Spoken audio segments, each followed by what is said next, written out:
So Montessori is really a practice of teaching the whole child in every aspect, not just the academic piece. Starting them really early on and getting them to understand those practices of being independent and working independently and being able to self-autonomously go throughout your day and work process, completing works that you feel intrinsically drawn to, that you feel attracted to, that you feel connected with. We are one of the largest public Montessori schools in the world. We house one of the biggest programs in the United States. And that's something that I think speaks volume to a resource within Decatur Public Schools. I think having something like this available to our students, free, part of our public education students, access available to every student who is involved in Decatur Public Schools is incredible. And it's something that is just not really duplicated many places in the world. And we are very fortunate to have that within our program here. I think that Montessori, the thing that makes us really different from other education systems is that we're following the child.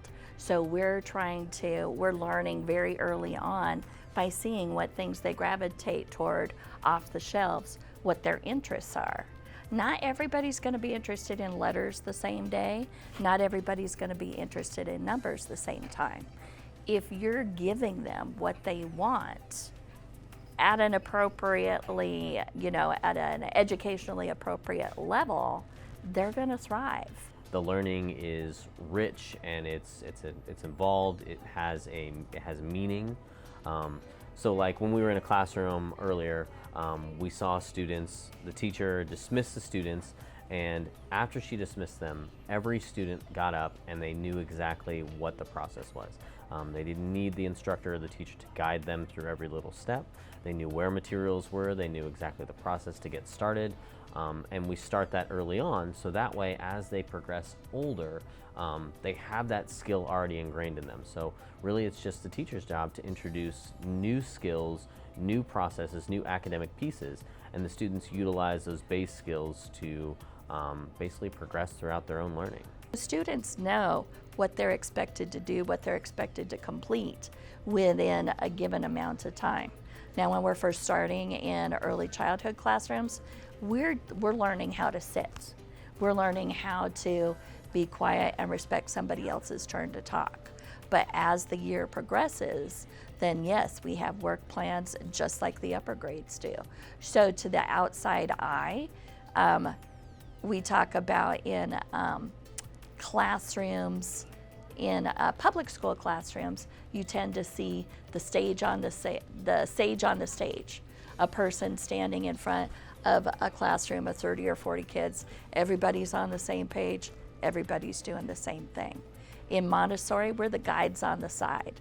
If you come into a Montessori class that's functioning the way it should, it should take you a while to find the teacher, because they're going to be down on the floor moving quietly as they model how they want their students to work and moving from place to place to see how people are doing with the projects they're working on. Engaged learning is the key here.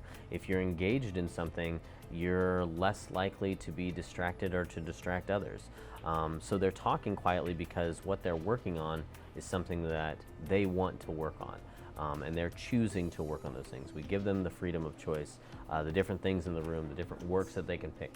So we're still meeting the standards that any other public school meets.